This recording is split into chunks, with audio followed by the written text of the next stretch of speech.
Rock and roll. Kia ora, everybody. What's up? It is Robett. Welcome to Robett Live. Another day, more action, more big brains joining around to share the love. And today we've got the bro Ashley Church. How are you, mate?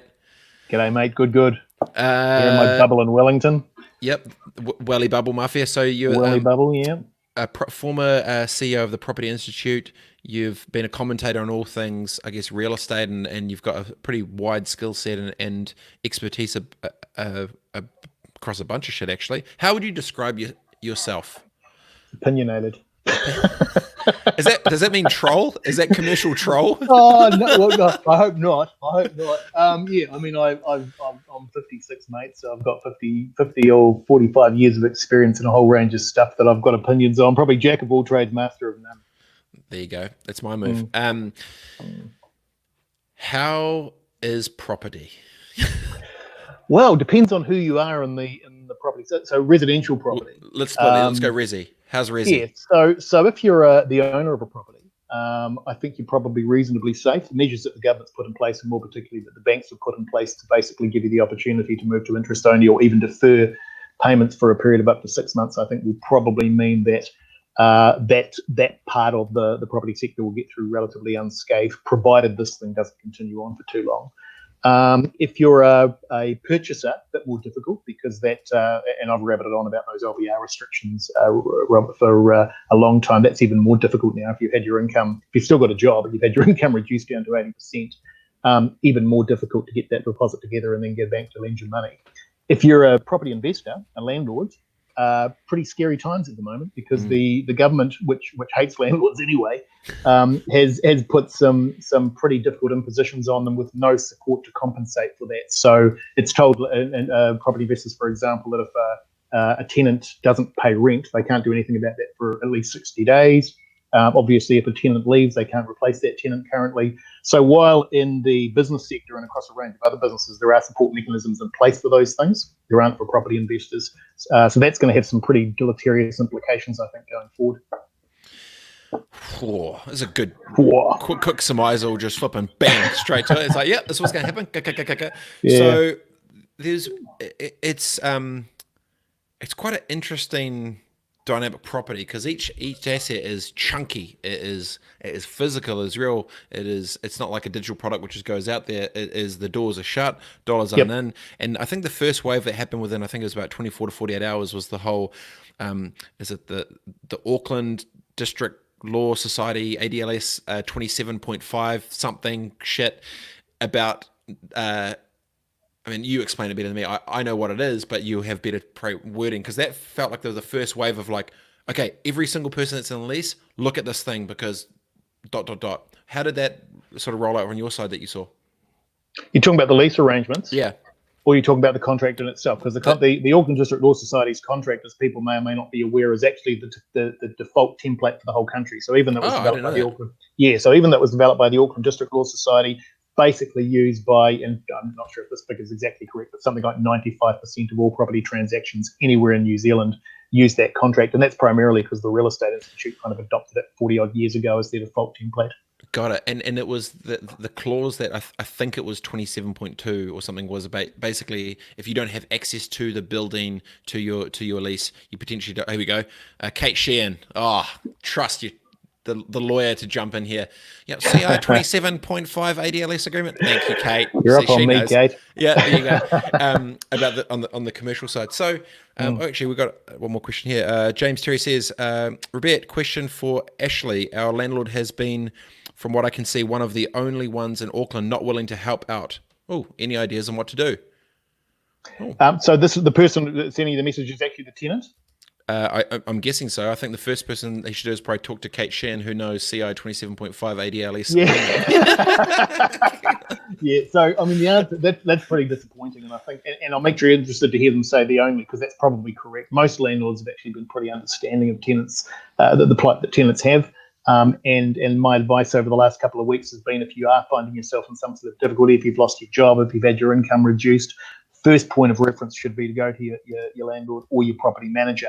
And actually make that clear. And you'll find in most cases that, most property investors in New Zealand and mum and dad investors, they're pretty reasonable people. And you'll probably find that they're quite willing and happy to come to the party. In respect of those that don't, sadly, you're just going to have to wait this thing out. Unfortunately, there's not a heck of a lot more you can do if the landlord themselves isn't actually prepared to come to the party.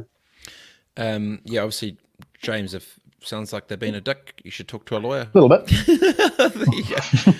Well, it also maybe it's a good segue into you wonder when decision makers like that in commercial arrangements, they potentially don't realize the long tail of what happens with relationships. And like imagine if you're that guy and you're one of the only ones that just be's an absolute dick. It's like, do you not realize that people talk? Do you not realize there's social media? Do you not realize the world's shut down right now and you're choosing just to be an asshole?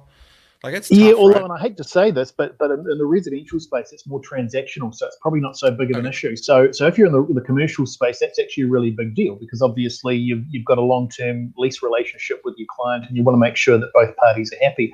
In the residential space, and I can't believe I'm saying this, but it's true, if your tenant goes, you just replace them with another one. Yep. And in the current market, and in fact for the last couple of years, that's been a relatively easy thing to do. But the reason that private landlords help people isn't because they're relying on that relationship going forward. It's they're doing it because it's the right thing to do. That this is a difficult time for everybody, and we should all be working together to make sure that we support each other. And that's why mum and dad investors are getting in there and saying, hey, what can we do to help tenants to get through this time like the rest of us? Do you think there's going to be, like obviously, with these restrictions, even at L3, you still can't view property, right? No. No, I think at L3 you can. I mean, I haven't seen the specifics. I read the article that you probably saw yesterday, Robert, which indicated what's likely to happen, but there are some specifics in there, and that's one of them. I would be surprised if that aspect is still on lockdown. But if it is, then yes, the continuing constraint's going to be a problem for as long as that imposition's in place. But I'd be really surprised if that wasn't, once we get into level 3, that you're not able to do that. Do you think maybe we'll just go resi side for a sec. If you're a house owner, usually if you sell a house, I imagine then you're going to be back in the market to buy one. If you're right now sitting on property and it's going to and all the shit's going on, are you even in the spot that you'd want to cash up to then go back out in the market? Or if you're fearful and you've got money that you've maybe saved for you've got 100 grand in there for a deposit or something, I'm pretty sure right now you're probably going to be like, you know what, maybe I should just keep this cash in the bank for a little bit now. Like, what's the headspace of residential buyers right now, you think? Yeah, good question. So, and you'll get a different answer on this depending on who you talk to. So, but here's my handle on it. So there's something called the property cycle in New Zealand. We've had 4 cycles. They're roughly 10 or 11 years in length. They start roughly 1980. They go right through to 2020. They're a little bit different in different parts of the country. Auckland enters into a cycle, into an upward cycle earlier than the rest of the country, but it also comes out of it earlier. And in fact, Auckland had actually come out of the last cycle in 2016. So, in answer to your question, if we come out of this thing as I expect and prices have stayed more or less consistent, in other words, if once we get out of this, if we look at the Auckland market and the rest of the country again and prices have pretty much held at the levels that they were at, then it shouldn't actually make much difference to the purchasing decision. If you were about to buy, get back into the market and do what you would have always done. If prices have dropped back a little bit, as a seller, I would be suggesting that you wait a little while, because they will recover again, I think, pretty quickly. So if you're a seller, hang in there for a little bit longer, because I think after 3 or 4 months you'll find that, because remember, everything in property is built on confidence. Everything, in particularly in a strong market, everything's built on confidence. So if prices have come back by 4 or 5%, I'd be saying, if you've got the luxury of being able to wait. If you're a buyer, probably a good time to get in, but the bargains that you're likely to get aren't going to be huge. You're not going to get 20-30% off a property. You might get 4 or 5% less than you might have paid 3 or 4 months ago. So what about this next wave that people are talking about with the potential rise in unemployment that's about to hit after things come back? That's going to change the psyche of a lot as well. Is that going to make it better or worse for the resi side? There's a couple of arguments around that, and I guess it depends on which one you believe. So one argument is, and it's not just unemployment, there's a couple of things that will impact on the residential property sector. One of those is the departure over the next 6 to 12 months of work visa immigrants who've come into the country on short-term work visas who will have to leave, primarily in a market where there are fewer jobs, and so Kiwis, you would hope, will take more of those jobs. And the other one is the idea that Airbnb, which has been traditionally about providing accommodation to people that come in from overseas, that accommodation, because that market will no longer be there, will convert back to residential accommodation. And so that argument goes, both of those things will feed into the residential market, and therefore you will have more property available than was previously available. In theory, that might even push the price down. The counterbalance to that is, so, and it is interesting. The counterbalance to that is if you look at the complexion and the makeup of who those people were, for example, in that work visa market, they weren't necessarily people who were renting individual dwellings. Often they were groups of people. So even taking a larger number of them out of the market isn't necessarily going to free too much stock up. Same applies with the Airbnb.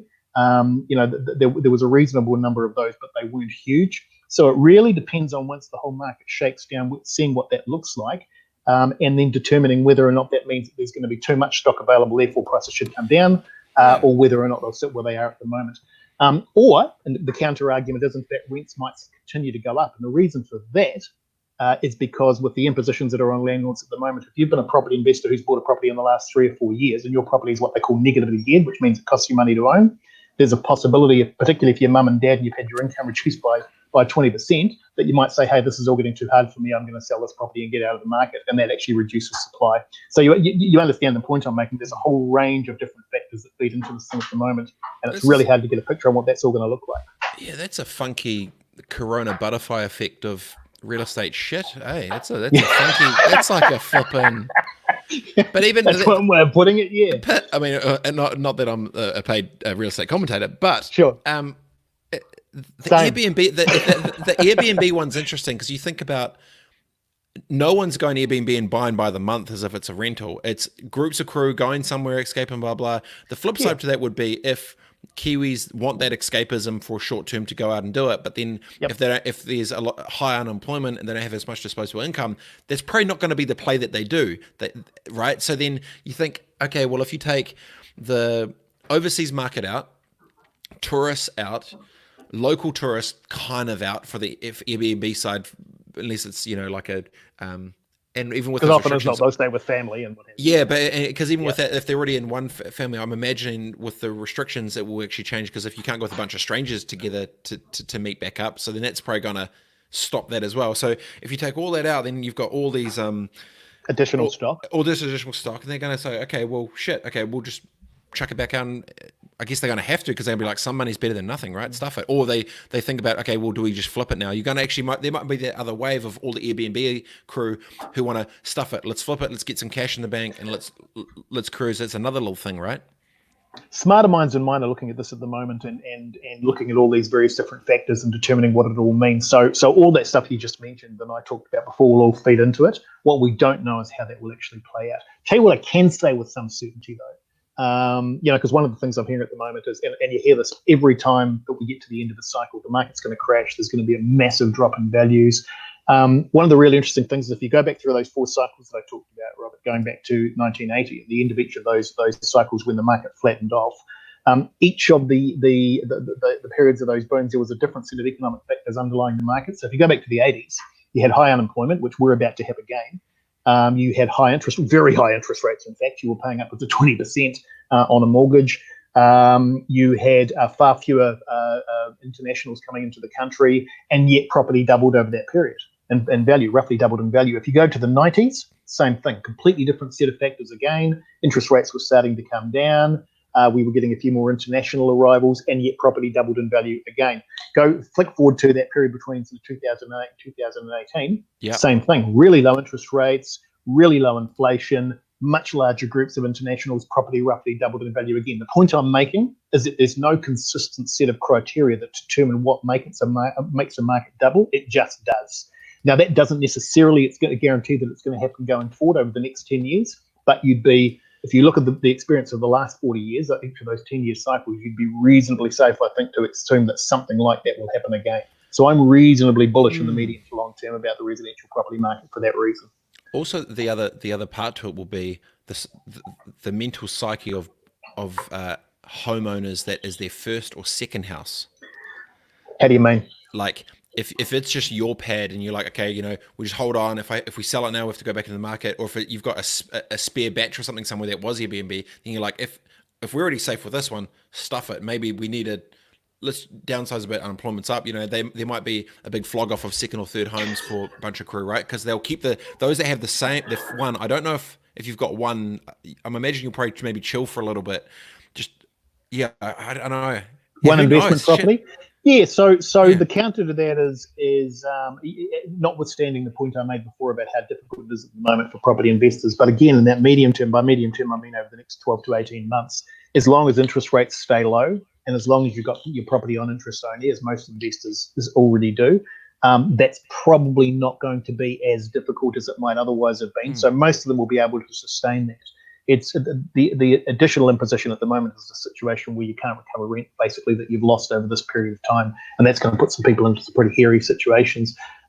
So yeah, reasonably confident about that. The other thing to remember, of course, is that if you're if you're not an investor, if you're just a home occupier and you're selling a property at the moment, you buy and sell in the same market.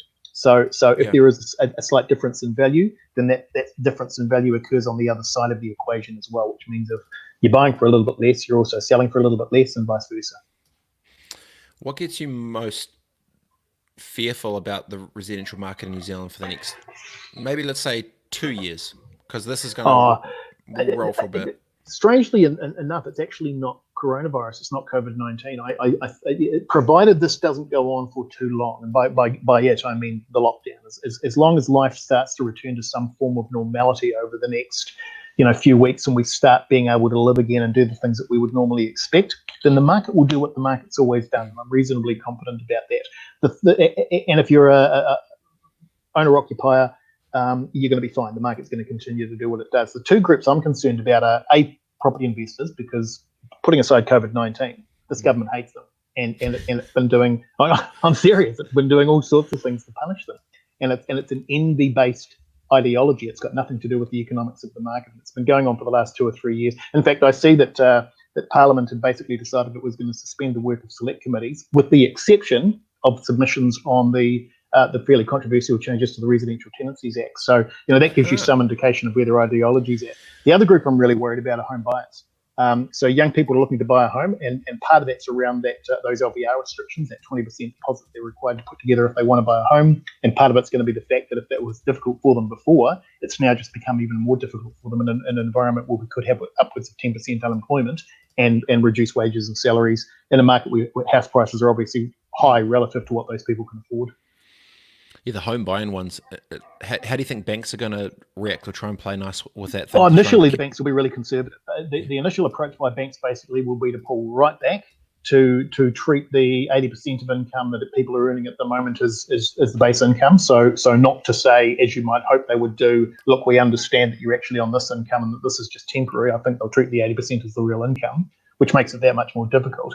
And I think the appetite for lending will also be subdued, simply because although I'm very bullish about property values, the banks won't be. I think the banks will be nervous about what might happen to values over the next few months, and so they'll be taking a bit of a wait and see approach. The other thing too, as I was reading the other day, is at the moment they've got their hands full just dealing with clients coming to them and saying, "Hey, we need assistance, we need support during this difficult time." So they run off their feet just dealing with that, let alone going out there and seeking new business. Actually, just go back before I ask that question. What do you think the driver is why the government hates the investors? It's an ideological thing, and if you go, we shouldn't be surprised by it. If you go back to the period prior to these guys coming into power, I mean, they were saying all this stuff for a long time. It's a virtue signalling thing in respect of their support base, which is about basically saying that all of the problems of the market have been caused by property investors, which is nonsense, but that's the belief, that's the view. And that if property investors were out of the market, somehow house prices would miraculously drop and we'd all be able to afford to buy a house and sing Kumbaya. And nice. On top of, well, if it were true, it would be fantastic. Well, sadly, it's not true. And the other aspect of it is this idea that property investors are greedy sort of capitalist boomers that are making a fortune on the back of the plight of the poor old millennials, which again is just simply not true. And we don't have the time today, but there's some really interesting information on how difficult it was to buy a property over the last 40 years, and it takes into account cost of buying a home, cost of servicing a mortgage, what salaries are now. And interestingly, the most difficult time taking all of those factors into account to buy a house was actually the late 80s, when it used to cost 52% of the median household income in New Zealand to actually afford to service a mortgage. That figure's come down to 30%, 37%. It's actually lower now than it was 30 years ago. So it's not the boomers' fault? Well, it's partly the boomers' fault, but it's also, there are all sorts of different factors. And when I say the boomers' fault, it's not the boomers' fault in that they set out to screw the millennials. It's the boomers' fault in the sense that the environment which confronted them at the time was conducive to them doing what they've done.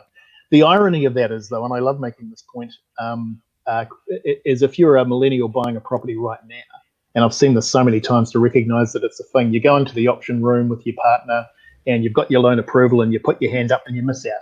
And you do it again and you miss out again. And you start thinking the system's working against you and that it's all designed to conspire against millennials and you're never going to be able to buy a home. And then somewhere along the way in that process, you actually get one. You go to an auction and you put your hand up and you actually win that auction. Suddenly, on a coin, your whole worldview changes. You love capital growth. You love the fact that properties go up in value. And the reason for that is because it's yours. Yeah. So your perspective and your worldview is very much relative to where you are in that equation. That's an interesting one. I remember right when Corona started, these memes were coming around saying, 10 times more amount of people die every day from starvation, but we're not acting the same. But then now all of a sudden, I guess, the story was now that it's affecting you, now you care. Yeah. That's human nature. I mean, we all do that. And it's interesting because at the beginning of this thing too, and you're referring to it with the memes, and I was probably guilty of this. I think we had SARS a couple of years ago. We've had some of these other things that have sort of been news stories in the early stages, and then they haven't panned out, and we go, well, that didn't happen. And then this came up, and I think there was probably a bit of a tendency to think this was going to be the same. And it's only as it's developed, and there was a pretty strong school of thought, Robert, early on too, that even though this thing obviously was killing people, that it wasn't killing people to any degree that was greater than a normal influenza would in any given year. I think what's happened to disavow us of that view more recently is that the difference here is that the mortality rate's a lot higher. So yes, the flu does kill a lot of people, and in fact, probably overall the flu kills more people, but the mortality rate on the flu, I think, is something like 0.2%. Mortality rate on this, if you look at the international track, is about 7%. So it's much higher. So even though it's affecting lower numbers of people, more people die of it. So we need to take it seriously. Back before you're talking about the investor side of these boomers, how much of a battle of it has been from public perception from the resi side around buying and flipping, whatever, boomers versus overseas money?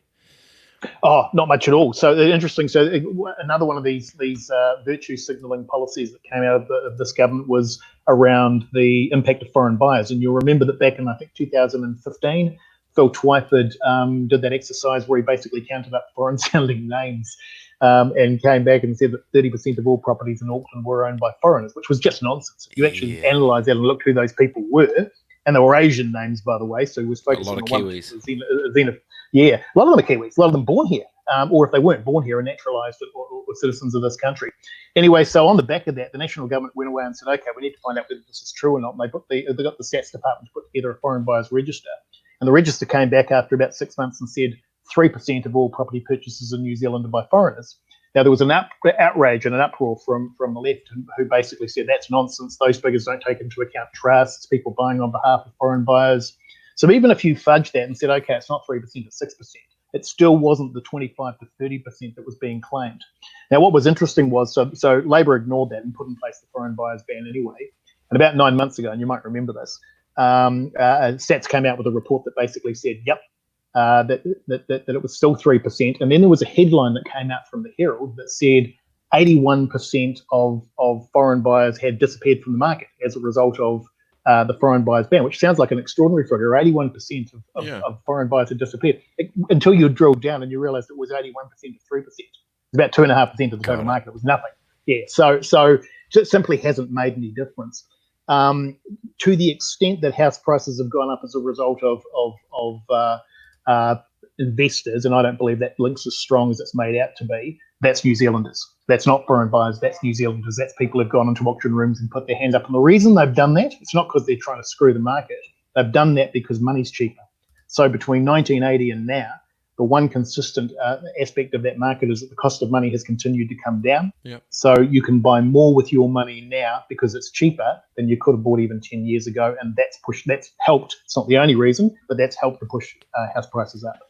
Do you think banks, if they're going to be conservative, they're clearly not going to be like, all right, only 5% down and just pay the interest for the next 5 years? It'll be sweet. Like, they're not going to do any crazy shit for that side, surely, right? It's funny you describe it as crazy because that's effectively exactly what they were doing up until about 6 or 7 years ago. So prior to the imposition of the Reserve Bank loan to value ratios. In fact, the banks basically made the determination themselves on what the deposit was. And under certain circumstances, you could buy a house with a 5% deposit, or even in some circumstances, you could buy a house with no deposit.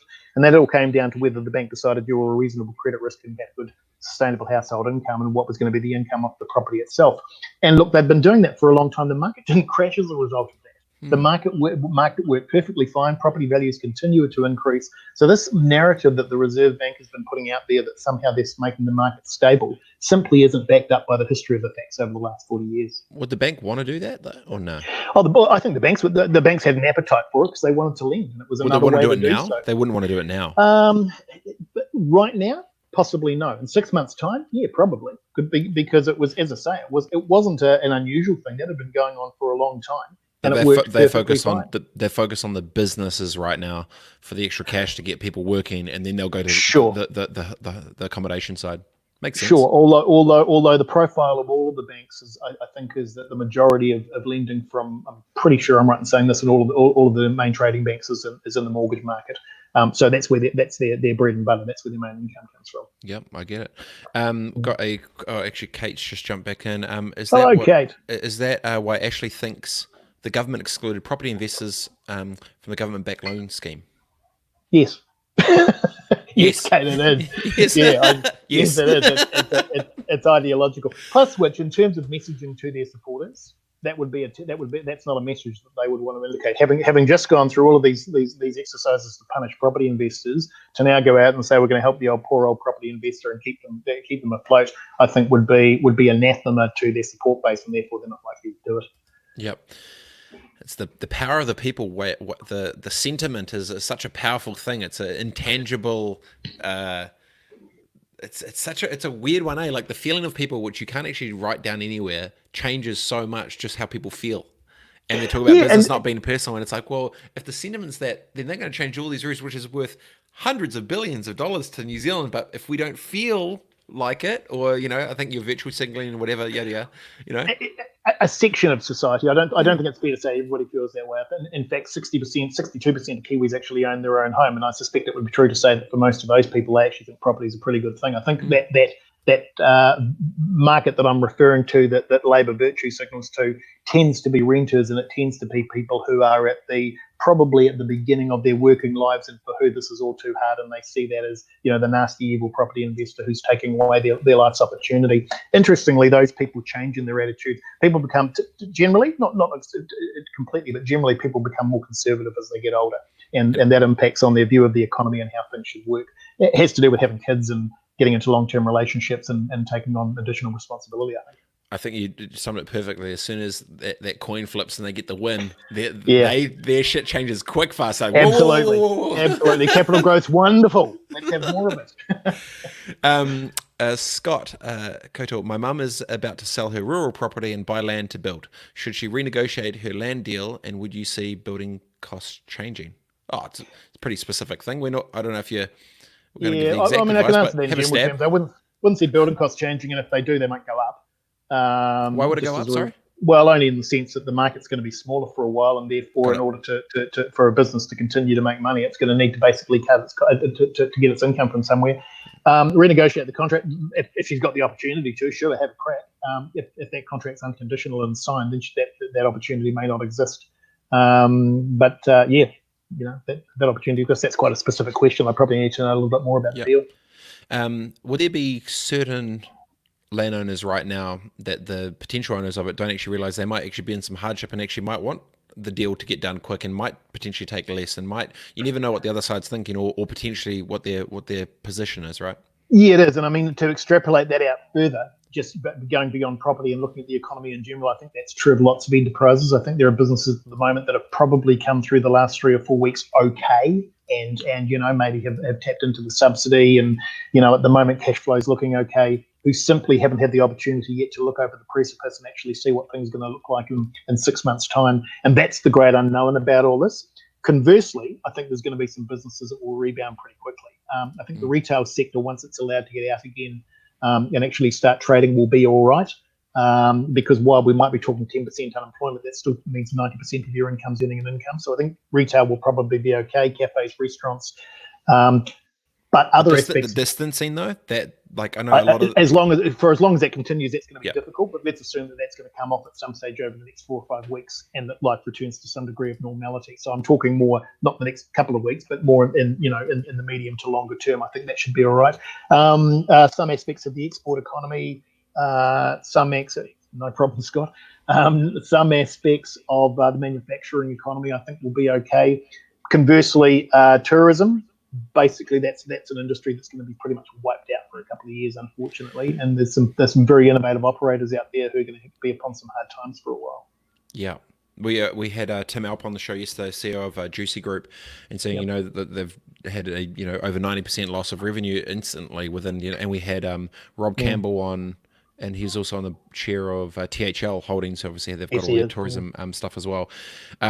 What an industry that is right now. How do you, and obviously the thinking is clearly hyper-local, local, regional, national, international, get it, as it stages out. But those big drivers that are going to try to get Kiwis moving within New Zealand, for New Zealand to see New Zealand, is going to be so massive, because the numbers are out that I think it's our biggest export, or one of our biggest things is tourism, right? Like it's so big problem. I agree. So that local tourism thing, so that campaign, you probably had this referred to already, but that campaign from back in the 80s called "Don't Leave Home Till You've Seen the Country."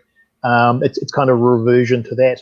The problem with that, and I think that's great, and I think that is going to happen, and people will start going to places that they've never been before within their own country. The problem with that, of course, is it's not going to replace the income that internationals will bring in. One, because the numbers won't be the equivalent of the numbers of international visitors we were getting. But two, because Kiwis don't spend at anything like the same level as internationals do. So it will give some riposte to the market. It will give some assistance to the market, but it's not going to be enough to make the difference. And that's quite scary, because it's a really important sector for us. So I see there was talk yesterday about potentially having a bubble that covers both Australia and New Zealand. That would be helpful, because that would mean that Aussies, who I think are one of our largest international tourist groups anyway, would be able to come back into the country. Especially for winters, Absolutely. But we need to get those doors open as quickly as we can. Yeah. Speaking of down south, 2-year view on the Queenstown Wanaka market. Obviously, the resi side without. Well, Cardrona's Wanaka's an interesting one, because right now, coming into, like years ago, you'd have to be down there in April or May to get your house for the winter. And then obviously, without knowing, I guess, what's going on, they're in a pretty funky spot. So it sounds like it's quite quiet down there. What's your buzz? So I'll deal with two things: residential values and the rental market. Rental first. Rentals, I think you're not going to have too much trouble getting rental accommodation in the medium term, because obviously internationals will be leaving, and no Airbnbs. And no Airbnbs, yes. So I think that's probably going to be a lot easier than it's been for a long time, and that may also have an impact on moderating any increases in rentals, and may even drop them to some degree, particularly in that market. In terms of values, that will depend. So the values are to do with Kiwis that live here. The unknown is to what degree the people that own properties there rely on the local income basically to survive in terms of employment. If that has a major impact, and we see mass unemployment in Queenstown, or higher unemployment than we do in other parts of the country, that may have a knock-on impact into the values of properties in the Queenstown area. If it's around that sort of 10% or less, I wouldn't imagine values would be affected to any great degree. But no one knows, and we won't know until this thing plays out over the next few months. Do you think there'll be, if a bunch of different service-based businesses go under after this, and they're not taking those leases out, or they can't sustain those the lease payments to commercial landowners or landowners, and then they get stuck up, do you think there's going to be a bunch of roll-ups potentially happening in the commercial real estate side? In terms of businesses going under? Yeah, but for the buildings themselves, because if there's a bunch of debt still owed on it, like how do you think that's going to? Where's the headspace of landowners going to go through in this next little bit? What do you think they're worried about? Yeah, so I guess for me the question there then is, what's the knock-on effect of this? Because it's not just, as you say, it's not just the retailer or the business that leases the premises, it's the owner of that building. What does that mean? Do you end up with empty buildings? And if you do, what does that mean for the local economy? And what does it mean for the sustainability and the survival of the owners of those buildings? And again, those are the unknowns. I mean, how far does that knock on? Those people also, it's not just about the owners of those buildings, it's about the services that they engage. They engage cleaners, tradesmen to provide maintenance on those buildings. So the knock-on impact is is dramatic, and I think that's still being worked through both in terms of Treasury's figures and what sort of support packages might be put in place. And again, it's a bit like the residential economy. Ultimately, it relies on confidence. Once we get back to some form of normality, it then relies on confidence, and it relies on the preparedness of people to say, okay, I'm prepared to sort of, the hurricane's passed. I'm going to lift the lid on my shelter and actually have a look and see whether I can go out and start doing things again. And it's a question. Confidence will return. I don't think there's any doubt of that. It's a question of how long it takes for that confidence to return to the market. What are some other strategies that the government could or should be thinking about to try and increase Kiwi confidence in the markets? What do they do? What levers do they pull?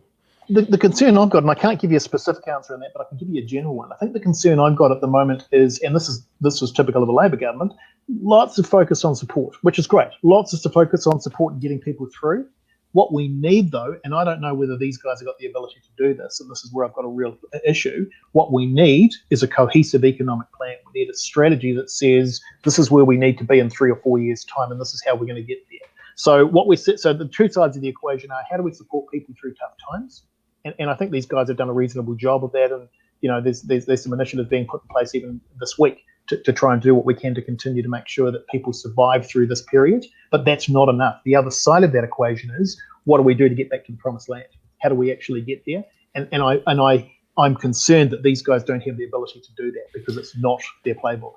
In a very simple way, is it kind of the same mentality of, if you're talking about a lot of support, it's like, give a man a fish for the day, teach a man for the thing. Do you think there's a little bit of that potential? There's a lot of fish giving. There's not a lot of teaching. So at the moment, there's a lot of giving fish. Way. Yeah, and so when you look at the impact of that on the economy, and don't get me wrong, I don't think they had any alternative, but the impact of that on the economy over the next decade or 2 decades is going to be absolutely huge. The deferred debt and the generational debt that's going to be passed on is going to be massive, and that's okay, provided you can actually see a way out of this and you can see how you're going to get back to where we were before, or potentially better. And at the moment, I'm not seeing any indication that there's any sense of understanding around that. Lots around support, teaching, which is lots of Labor stuff. Not much around the teaching, as you say, about what. Then what?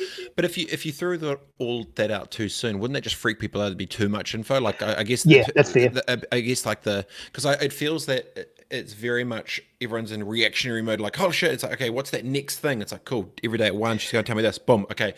But I mean, surely they got to think about it. So, I mean, how would you say if you were going down the route of teach a man to fish? What levers do you pull at a government level to help? Transition or build and grow from ground zero? Like what kind of things can you do? Like how does that look? What does that look like, especially if it's just local without potentially trade or tourism, right? Yeah, so I'm a big believer in the innovation of Kiwi entrepreneurs. I think Kiwis are actually remarkable people when it comes to entrepreneurship, absolutely. And so a big part of it is actually getting out of their way.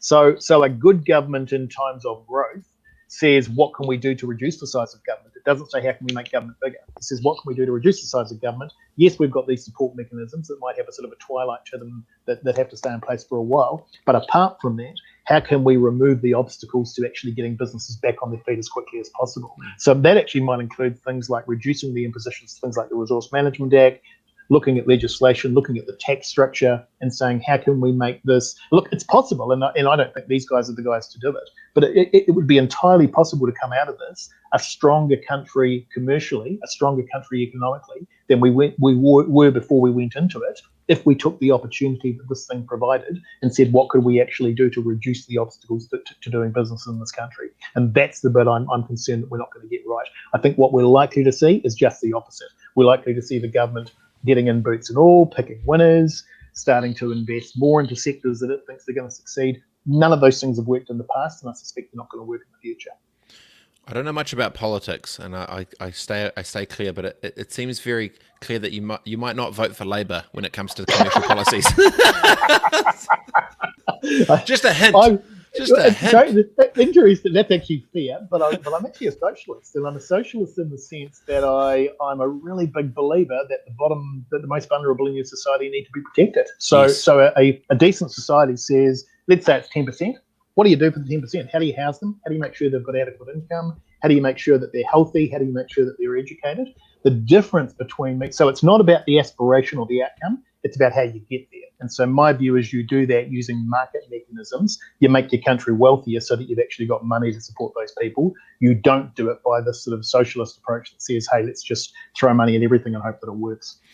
It's I've been I had a bit of a revelation 2 days ago when I saw the spin-off did a, I mean, you might have read it. The spin-off did a article that was a screen grab of all the different media leaders in New Zealand on the call with the government, and they all had to have their piece talking about media in New Zealand, and it's got the quotes from everyone. It's like so good.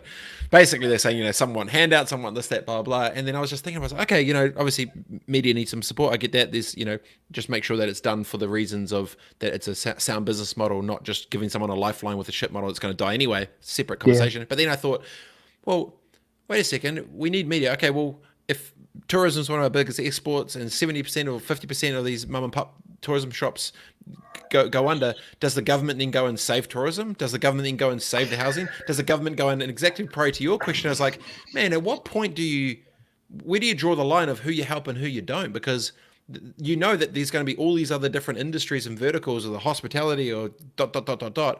Everyone's coming out being like, help us. And there's surely going to be, I mean, I don't know how this things work, but I can imagine they say, okay, we're going to do this, and that we don't. So they are going to pick, it's like they're going to pick kids, right? It's pretty tough. The problem with that too, of course, there's no easy answer to it, and everybody you talk to is going to have a different view. And so, who do you save and who don't you? It's the old lifeboat thing from the 80s. The sort of the determining who's worthy of saving and who's not. I kind of get the media one, and I accept what you're saying about media's changing, and the whole the whole basis upon which information is delivered now is different to what it was 15 years ago. But I kind of get it in the sense that in the now, got to make sure that those organs of information still survive. But you're right. If you're going to do it for media, why wouldn't you do it for the farming sector? Why wouldn't you do it for the tourism sector? Why wouldn't you do it for the manufacturing sector? And so that's the problem you've got. Once you set a precedent, how far do you take that precedent? And that's the big issue that Robertson's going to be grappling with right now.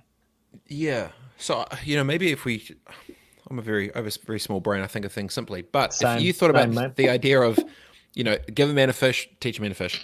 If I go, okay, right now, is it going to be better for our dollars to play the support game for a bunch?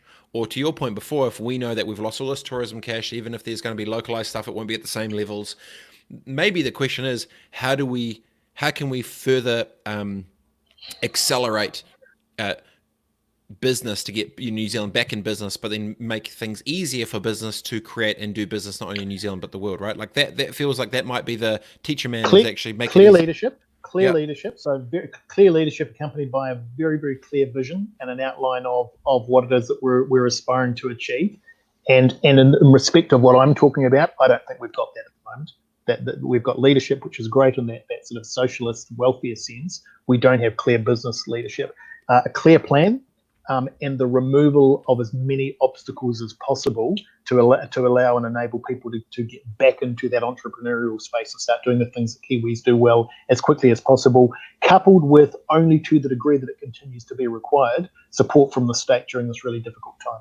Do those four things, we could actually get out of this. I mean, if you look at, and this isn't necessarily the best example because there were different factors at play, but if you look at where Singapore was in the 1970s, it was a country that New Zealand used to give foreign aid to. We used to basically provide them with food and money. They're now one of the wealthiest nations in the world per capita, and an extraordinary nation in respect of how they trade. And they did that because they had a very, very clear idea of where they were going. Now, admittedly, they did that under a sort of a benevolent form of dictatorship, which we wouldn't want. But it's the other aspects of that plan that actually worked really well for them. There's no reason why New Zealand couldn't be in that same space. Yeah, the back in business. It's I put working on this next little piece, and I put it as the hashtag back in business. Like what's going to happen, how it works. I'm interested to see who does what with it. But one thing I've said multiple times now is I really hope that the problems that we now have don't try to get solved by 10,000 people in their own bubble trying to do the same thing. Yeah. That one thing is just totally, it's like New Zealand. When I look at the New Zealand charity landscape, it gets me so frustrated when I see thousands and thousands and thousands of people doing the same shit. It's like, guys, pause. Yeah, and competing with each other, which is crazy. And we do stuff by committee too. We're a nation of committees. I think it comes from our Pommy roots. But I've been involved with a lot of non-profit organisations in the past, and New Zealanders love their committees. They love this idea of talking and collaborating, and not much gets done. Whereas it's the single innovators, it's the Sam Morgans, it's guys renegade shit. Absolutely, who actually get out there and do stuff. That's where the real change takes place. And what we need to be doing is to be moving aside to make it as easy as possible for those guys and those women to actually make those big changes and get stuff happening. See, I mess with that because I think you're right though, because if it's a mindset of consistent support, that does this to the bank account. If it's the encouragement for those young bucks and the hustlers and the entrepreneurs or startups, small businesses, whatever, that's going to build back up because net, yeah, I get it. Selena Vitale says, good info on the Kiwi market. Any insight on Australia? Property market, no. I don't claim to be any sort of expert on the property market at all. It is, except to say that it's different to ours. New Zealand market is, and this is quite an arrogant thing to say, but I'm going to say it anyway. The New Zealand market's probably the safest market in the world when it comes to residential property, and I say that based on the history of what's happened to it over the last 40 years relative to other markets around the world, the UK, Ireland, Australia, the United States, where you've had quite significant falls. And the only thing I can put that down to, I've been asked in the past why that's the case. I have a theory. I don't know if this is true, but back in the late 70s and early 80s, Bob Jones, who some people will remember now, Sir Bob Jones was getting around the country teaching people how to do property investment. And thousands of people went through his various different seminars that he ran and read his books. And I think that basically created a counterculture in this country of people that became more proficient in property investment than most other countries in the world. And that coupled with the fact that and that coupled with the fact that we don't have debt capital markets, therefore the only thing of significance that your average Kiwi punter could get into was property, created this whole sort of environment where lots of Kiwis understand property really well, and when the market flattens, as it does, cyclically, periodically, they don't rush off and panic and start selling. They just hang on to it for the next 3 or 4 years until the market picks up again. So the combination of those two things has kept our market pretty stable. Australia's a bit different. They haven't had that same sort of cultural revolution over there. And as a result of that, there are more fluctuations when their markets are flatter. Especially, obviously, with other different bits and pieces to the ecosystem, like the mining stuff and yada, yada, yada. Absolutely, which is much more cyclic. Yeah, you're right. Bradley says, Kia ora team, keen to know what you think property ownership will look like over the next decade. So there's nothing to me to indicate it was. So I actually did some stats on this. I wrote an article about 6 or 7 months ago, and it was based on the presumption that I had, and I think most Kiwis had, was that home ownership rates had been coming down, and that at some sort of nirvana period 30, 40, 50 years ago, more Kiwis owned their own home. When I actually had to look at the stats, I was completely disavowed of that view. If you go right back to 1916 and then 1926, from 1926 onward, the rate of home ownership in this country has been somewhere around 60 to 62%. It's been remarkably consistent to that figure for almost 100 years, with the only exception being it got up to about 73% in the early 90s. And there's a whole range of reasons for that I won't bore you with. So it's because we had a good All Blacks team. That's why. Well, yeah, very simple. Confidence was high. No, confidence was high. Yeah. So based on that experience in the last 100 years, I don't see anything to suggest that figure of 60% will change much over the next 10 or 20 years. That also means, conversely, that 40% of the population at any given time is going to need rental accommodation. That's good. Good yarns. Last question before we go. Maureen Crampton says, thanks, Ashley. Your thoughts on co-ownership, please. Did I just ask you that? No. Might it help solve some of the issues we're seeing? Yeah, co-ownership's an interesting model. I haven't actually seen a model put forward on co-ownership yet, which has convinced me that it's a workable model economically, because there's all sorts of issues around if you get into strife with the other co-owners, how does that work in terms of sort of dismantling it and making sure that everybody gets their share out of it. But conceptually, it's actually a really good idea, but it needs to be developed commercially in a way that actually makes sense, that people will have the confidence to buy into it. Physical marriage, bricks and mortar marriage. There is that. Are you putting that as a question? Or no. Like I was saying, not. But bricks and mortar marriage, of like you're going into it, it's like it is yours. It's going to be. It's a thing. You're not even making. Well, in fact, that's a really good example. That's actually a really good example, because just within a marriage, when marriages break up, you see the issues that arise just as a result of two people who supposedly loved each other. Imagine how worse that would be with 3 or 4 or 5 people that owned a property that didn't actually have any sort of intimate relationship. It's just simply a collegial and a legal one. It's a difficult area to get into, but I think it could be resolved. Oh, that's good. Any Is there a ninja move in residential real estate which you'd love to see happen if New Zealand was brave enough right now? Oh, yeah, there is, and it won't happen. And that is, Is that because Labour's in power? I didn't get the hint. yes. although National won't do this either. Okay, go. Is to educate every kid in the country on how to invest in residential property as part of our education, to make sure that when kids come out of school, they absolutely understand how property works and how money works and how capital growth works, and they have the tools at their fingertips not only to understand that, but to actually be able to put it into action and understand how important it is. But Jones was talking about that 40 years ago. High school we Bob. haven't done it. We need a high school Bob. Yeah. I mean, there are schools I suspect that probably do that at a sort of a special interest level, but it's not part of. But he had weight though. He had brand. He had pull. He didn't then. Really? No, in fact, this is how he developed his brand. In fact, if you go back when he was first writing his books, he was, I wouldn't say he was a nobody, but he was best known in those days for putting Carmen up. If you remember Carmen, the very famous transvestite in Wellington, for putting Carmen up at the Mayoralty of Wellington in the mid-70s. That was his big thing. And that's a decade before I was born, dude. I'm like, there you go. I'm trying to play catch up. Carmen then up their sticks and went off to Sydney after that. So that was his thing, and then he wrote a couple of books and he sort of built his notoriety on that. Now, of course, he's a household name, but he wasn't in those days. Yeah. We've got to wrap it up here, but before you go, sure. I've got a confession to make. Actually, I've been really trying to get this off my chest for a couple of years now, and I think I told you in person actually, but maybe maybe I need to just say it again. So 3 years ago, whatever it was, LinkedIn rang me. Did I tell you the story? No, tell me. Oh, you're gonna love it. You're gonna love it. Okay. Fascinating. I feel that this is a moment of truth for me. I'm gonna share the theme. So you want to lie down when you tell me that story? No, this is. I've been waiting to tell you. I've been waiting for this. I've been really excited because I've been wanting to talk about it. Okay, so LinkedIn rang me and they said, "Hey, Robett, we've been going through some stuff. Yada yada yada. We've worked out you're the top 3 most influential New Zealanders on LinkedIn." And my first question, I was like, "This is probably 4 years ago." I was like, "Who's number 1?" That's all I said. I was like, "Who's number 1?" And they go, "Oh, well, we can't really say." I was like, "Who's number 1?" And they go, "Someone in a property." I was like, "Who is it?" He's like, "Ashley Church." I was like, "Stuff that guy." And then literally, I hadn't ever met you. I'd seen you. I was like, "Stuff Ashley Church." And then I went to the and then MBR Andrew Patterson interviewed me on the MBR show, and in one of my rants in it, somehow then I said at the end of it, like, "Stuff you, Ashley Church. I'm coming for you." But then we finally got to meet up after. It was so funny, and I just felt like such a competitive prick, because it's like that's how my brain goes. I'm just like, I have to just like compete and go and think. So it's good that we're friends now, because I've been waiting to tell you that for a long time. Well, I think we also worked out that somewhere way back we're actually related as well. Yeah. So, So it's a family thing, mate.